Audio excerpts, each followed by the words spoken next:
The United Kingdom is a 300-year-old country with a history full of petty conflict, royal deaths, and revolutions of all kinds. The typical European country affair. The UK was originally created in 1707 as a union of Scotland, Ireland, England, and Wales after many years of conflict, mainly between England, Ireland, and Scotland. So perhaps it is not right to call the United Kingdom a country, but rather a country made of countries that had the option to leave at any time. The United Kingdom has been a major European power for almost the entirety of its life. Europe in general was the epicenter of technological development and advances, but Great Britain was perhaps one of the best at colonization. Colonization was all the rage in Europe, and a couple of countries absolutely excelled at it. The UK was one of them. Throughout this documentary, we will be discussing the consequences and possible merits of colonization, using 3 examples from the vast history of the United Kingdom. South Africa is now a country of relative prosperity compared to its African neighbors. It has a good healthcare system, infrastructure, and is the second largest economy in Africa. But it still has a massive wealth disparity, with areas 5 kilometers apart having completely different living situations. It has a history marred with racial tension and a large amount of corruption within the government. The roots of South Africa's problems and successes lie in the Boer Wars. The annexation of Transvaal, a section of what is now South Africa, in 1877 by the British government, led to the First Anglo-Boer War. The origins of the tensions in the area was the migration of Dutch people who didn't like the political trivialization they suffered, and the black and white equalization, both of which were prevalent in the British-controlled Cape. The First War ended with the Transvaal gaining internal independence on March 23, 1881. The Second Boer War started when Britain rejected the Transvaal Ultimatum, which demanded troops be removed and conflict solved by arbitration. The wars mostly fought for control of the gold mining complex, the largest in the world. The British took a scorched earth policy, destroying farms of both non-Boers and Africans. People, mostly women and children, were rounded up and taken into concentration camps, and several thousand died. The British won thanks to their brutal tactics, and the war ended with the promise of local government and the alliance of Boers and the British against Africans. South Africa eventually became independent in 1961, but was mostly governed by Afrikaner nationalism, with the native Africans being excluded from government. Apartheid, which was government-enforced racial segregation, did not end until 1994. In summary, the colonization of Transvaal in South Africa made the Dutch people already there mad. South Africa and the Afrikaners fought the 2 Boer Wars, the second of which is known for Britain's scorched earth policy. Both of these wars shows complete disregard for the Africans in the area, which is later realized in the racist governmental policies of the independent South Africa. The expansion of the UK's borders through colonization led to the brutal and costly Boer Wars, which were ended with an alliance between the Boers and the British against the native. The conflict between India and Great Britain was another example of the repercussions of colonization. The country of India was first colonized by Great Britain in the 1800s by British traders and merchants. At the time, India was full of spices, jewels, and other fine goods, a very intriguing prospect to Britain. So, gradually they took over, as the traders had wealth and therefore power in the country. At first, all was peaceful under British rule, but tension grew over the years as the country started to take away India's government and civil rights. Finally, this tension broke into a larger rebellion. The first rebellion against Britain was a bloody and fruitless one in the mid-1800s. The Indian Mutiny was a violent yet unsuccessful rebellion against British imperialism in 1857 to 58. The mutiny had many causes, as the Indians were upset about the cultural and economic changes in their country. But the trigger cause of it was the rifles that were introduced into the country in this time. These rifles were called 183 Enfield muskets. They were made so that you had to bite the gun just to load it, and they were greased with pig and cow fat. This was an offense to the Hindu religion that viewed the animals as gods.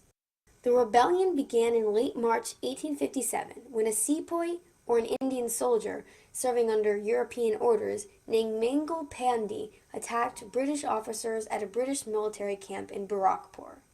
This man was arrested and executed by British officers. Several other Indians followed Pandy's lead and were also arrested, but this only empowered more to protest. On May 10th, people all over India stood up and shot their British officers. Later, Britain seized Delhi and regained control of India, but there was a lot of bloodshed and death in the process, as the British were insistent on vengeance. Peace was officially declared on July 8, 1858. The next rebellion against Britain's rule in India happened in the 1930s when Britain created salt taxes for Indians. India at the time was a big importer of salt, and Britain's economy was dependent on the imports. So, Britain made high taxes on imported salt and made laws saying that Indians weren't allowed to make their own salt. This caused several Indians to stand up against the law. The Salt March was a protest against these taxes, led by Mahatma Gandhi, a peaceful protester of India. The Salt March consisted of Indians marching down to Dandi and creating salt from the water there, therefore producing salt and breaking the law. None of the protesters were arrested, so Gandhi continued to lead people through acts of civil disobedience, and by the end of the year, about 60,000 people were in jail, only increasing the protests across the country. Further protests and negotiations with Lord Irwin resulted in salt rights granted to the Indians and the permanent separation of India and Britain. After their original excitement of freedom, India had many disputes over religion. As Britain kept India's government separate from their religion, once they were free from Britain's rule, the two religions of Muslim and Hindu in the country could not decide who would take over the country. This caused many violent fights and riots from both sides. Eventually, after many negotiations and votes from the Indian National Congress, the country decided to separate into two countries, Pakistan and India. Pakistan was the Muslim country and India was a Hindu country. In conclusion, the border changes between India and Britain caused many conflicts within the two countries. The joining of the countries caused the Sepoy Mutiny and the Salt March, and the separation of India and Britain caused the further separation of British India into India and Pakistan. Ireland was in the United Kingdom, that is, until they wanted independence. The Irish Independence War started in the year of 1919, shortly after, if not relating to, the win of the election by the Sinn Féin government party. Sinn Féin was for Ireland becoming an independent country, which later caused for their support of the IRA. The Sinn Féin party started their plan by giving Ireland's capital, Dublin, its own government. The United Kingdom reacted to this, not wanting Ireland to have too much independence. This one act started what is known as the Anglo-Irish War on the 21st of January, 1919. IRA stands for the Irish Republican Army, and this is an army formed by Irish volunteers, but they did not have enough men or materials. This is what led them to a new strategy. They were a weaker army, but they overcame this by preparing several small groups and attacking with no notice. The proclamation was made soon after. It basically said that Ireland has sovereign independent state, which means that they have power over a certain area. They then made a council, which was made up of 7 people, although exactly who those council members would be was not final. To confuse the matter even more, the IRA continued to fight Great Britain. But why would they continue fighting when they already got their freedom? The IRA wanted their violent actions to cause Great Britain to make a rash decision to take away Ireland's independence, so that in the future, Ireland's citizens would support the IRA. The IRA went after the Royal Irish Constabulary because they had the weapons that the IRA needed. 2 members of the IRA even shot 2 men who were a part of the Royal Irish Constabulary. Because of Great Britain's controlling manner, the citizens of Ireland supported the IRA. Sinn Féin also backed up the IRA, having wanted independence as well. Michael Collins was a part of the Sinn Féin government, and he started leading the IRA by helping financially, finding weapons, organizing groups, and even finding important information about Dublin Castle and other government authority in Ireland. On November 21st, 1920, members of the IRA, led by Michael Collins, found and shot 19 of Great Britain's police officers, who were disguised living in Dublin as Ireland's citizens. The war was coming to an end. Great Britain gave its police forces the authority to take citizens as prisoners, without getting a judge's approval. When this rule was made, the IRA started to fall apart. Members were running away, determined not to get caught.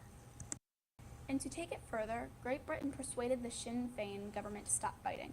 The government realized that their men could not keep fighting forever, and that Great Britain did really mean what they proposed, that they wanted their countries to be at peace with each other.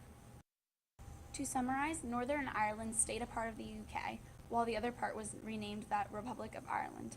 The joining of the UK caused many disagreements between Great Britain and Ireland. These disagreements led to war and destroyed many lives. To summarize, colonization is a very convoluted process that has many reverberations, some good, but mostly bad.